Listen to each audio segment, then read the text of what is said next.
Some of the plot holes in Harry Potter franchise have remained holes. Some things still make no sense and are indicative of J.K. Rowling's weird decisions. However, in today's video we'll be discussing a list of things that makes no sense in Harry Potter, so let's get into it.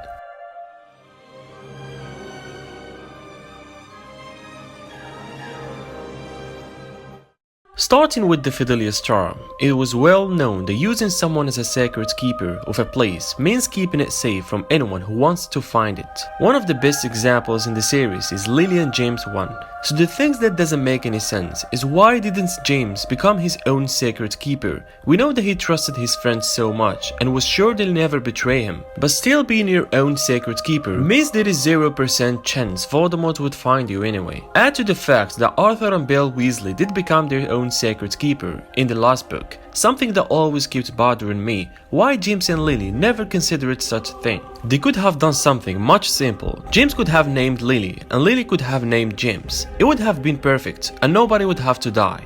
About halfway through the series, Hermione fixed her teeth with magic despite her parents being dentists and them insisting she do it the Muggle way. And also in the hospital wing, they are able to literally grow bones back from nothing. This raises a major question. If Hermione, a gifted kid but still a magical student, is able to fix her teeth with no major issues, why couldn't they fix Harry's eyesight? The scar is one thing because that's a magical scar, but his eyesight, unless Voldemort was involved in making his eyesight bad, is just a regular medical malady. Not only did Hermione not think of it, literally nobody else did either. One of Harry's most recognizable features is his glasses, and fixing his eyesight would have helped him be less recognizable. Wizards don't understand things like phones, Muggle clothes, or Muggle money. They live in a place where 99% of the population is Muggles. You would think they would pick up some basic understanding. The subjects at Hogwarts, they taught about herbology, defense against the dark arts, potions, etc. But what about local universal history, geography, social studies, math, any science at all? In the Deathly Hallows Part 2, when Dobby came to rescue the prisoners from the cellar in Malfoy Manor, Ron should not have been able to tell Dobby where Bell House was, since he wasn't the sacred keeper, and that was a massive plot hole. Veritaserum was a powerful truth potion. It effectively forces the drinker to answer any questions put to them truthfully. Dumbledore used the potion on Barty Crouch Jr. disguised as Alastor Moody in the 4th book, which he revealed all his secrets and Voldemort's plan. So the thing that doesn't make any sense at all is why they don't use the potion in trials or whenever they want to know the real truth. This thing could have made so much change. Why didn't he use the potion on Sirius Black? He would have been freed in the first place. Also, why not using the potion on some certain Death Eaters like Lucius Malfoy, who escaped imprisonment, claiming that he was under the Imperius Curse? The potion would have proved very effective if only the Wizarding World have put it in consideration. At Slughorn Slug Club meetings, Hermione brings up her father being a dentist, which gets confused stares from the students in Slughorn. Yet in the Chamber of Secrets, a clock in the Weasley house can be seen, each hand with a family member's face and many indications of where they might be at any given time. One of those places is dentist. One of the most powerful curses is Avada Kedavra. The fact that the killing curse is unstoppable, but people bother to use other curses while dueling in battles, where they want to kill one another. We've seen this multiple times. The reason behind these duels is defeating or killing the dueler. Then why not stick to the killing curse? When Harry was hearing the basilisk voice in the Chamber of Secrets, why was nobody able to hear the voice as well? They weren't able to understand it. That's okay because it's Persetongue. But in many times, like when Voldemort is talking to Nagini, or Harry to the snake, or even Harry while he's sleeping, it always seems like people can hear the Persetongue, even without understanding it. But one exception is the Chamber of Secrets. Harry is the only one who can hear the voice. J.K. Rowling admits she's bad at math, but like how many people go to Hogwarts? If there are really only 10 students per house per year, that's only 280 people. She described 100, sometimes thousands of kids. So how can all of these students fit in the Great Hall, or even in the common room? The Portcase spell was a charm used to turn an ordinary object into a Portcase. So if you can use Portcase to teleport to anywhere in an instant, What is the point of any other form of transport? In the Philosopher's Stone, Dumbledore forbade students from entering the third floor corridor, and we later knew why and how dangerous it was. But locking the floor corridor with a lock, when anyone that knows Alohomora can get in, it kinda makes no sense. Dumbledore could have used something hard to pass through. Hagrid was known for being a half giant. His father was small and his mother was big. Then how on earth did Hagrid's dad, a normal human man, have sex with a 25-foot female giant?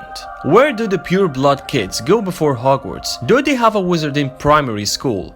Are they homeschooled? If they don't go to Muggle schools, then how could they learn how to read and write essays in their very first year at Hogwarts? Kids from across the UK have to get to London to get on the Hogwarts Express, which takes them up to Scotland. Surely a kid from Scotland or even Manchester doesn't have to spend hours getting down to London to then go back to Scotland. There must be another solution for that, which I mentioned earlier. They can use a parquet, for example. Hogwarts is one of the safest places in the world. Must have been a sentence that makes no absolute sense. Having Death Eaters as teachers, studying near a forest full of dangerous creatures that students cannot imagine, having a Chamber of Secrets containing a monster that kills students by staring at them, having a three-headed dog behind the corridor door that can be opened by Alohomora, and the list goes on and on. Another unnoticed thing is that none of the kids in Harry's first year knew about the Sorting Hat. Literally not one, not even Malfoy. Not even Ron with his 5 brothers going before him as well as his parent. Much has been made of the Marauders map and how he was able to see Peter Pettigrew on the map. Harry wouldn't have known what it meant until it was explained to him. However, Fred and George had owned the map for a couple of years before giving it to Harry, so they would have seen the name Peter Pettigrew constantly around their little brother, but they don't say anything. They're both pretty smart, so they would think they would say something or at least ask. There was no reason any adult should have allowed Dementors into the school. Yes, Dementors as the guardians of Azkaban and would be helpful in tracking down Sirius Black, but there was no reason for them to be anywhere near the school, and definitely not anywhere where they could get to the kids. These beings of despair answering to regular humans and acting as their tools makes even less sense considering how they suck the life and joy out of people. The idea of a time turner is amazing, traveling back in time in order to do something you missed or to fix something that you regretted. Just think about how many plot points could have been solved through its use, including finding out who opened the Chamber of Secrets, as well as the identity of the person who put Harry's name in the Goblet of Fire. Could have been easily resolved. The time turner was instead given to a student so that he could enroll in more courses. Dumbledore himself could have used the time turner the moment Cedric Diggory died. Why didn't he roll the objects for a couple hours and go there to save the kid? I know that would lead to bad results as Hermione explained in the last book, but it's worth saving an innocent boy from certain death. Barty Crouch Jr. is probably the most amazing actor in the wizarding world. Mad-Eye Moody was not only a renowned author, but a personal friend of many of the Hogwarts staff members. Somehow Barty Crouch Jr. not only kept up a physical trick while he was pretending to be Mad-Eye Moody, but he also managed to convince all of his friends at Hogwarts that he was in fact their friend. Crouch Jr. even managed to convince Dumbledore of this trick, which is truly a testament to his acting capabilities. In The Half-Blood Prince, Narcissa Malfoy asks Severus Snape to commit an unbreakable vow, one that would ensure that Snape does everything he can to protect Draco. The question is, if an unbreakable vow exists, why didn't Voldemort use an unbreakable vow on all of his Death Eaters? A leader, especially evil ones, always have to worry about people not following them fully, or have to worry about double agent. Then why didn't he make sure that they wouldn't turn on him? It's possible that he just didn't know that the unbreakable vow existed, but for such a powerful wizard, that seems unlikely. Sirius Black and Bellatrix Lestrange were both in Azkaban for many years. One of them was there for good reason, and the other was falsely accused. When both of them broke out of the prison, they were somehow reunited with their old wands. It is certain that Azkaban wouldn't have kept their wands somewhere in the prison, and it's equally certain that their wands were not waiting for them at home. So the question is, how did they get their wands back?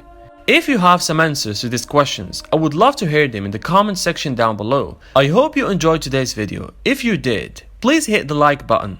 Thanks for watching, and I'll see you again soon.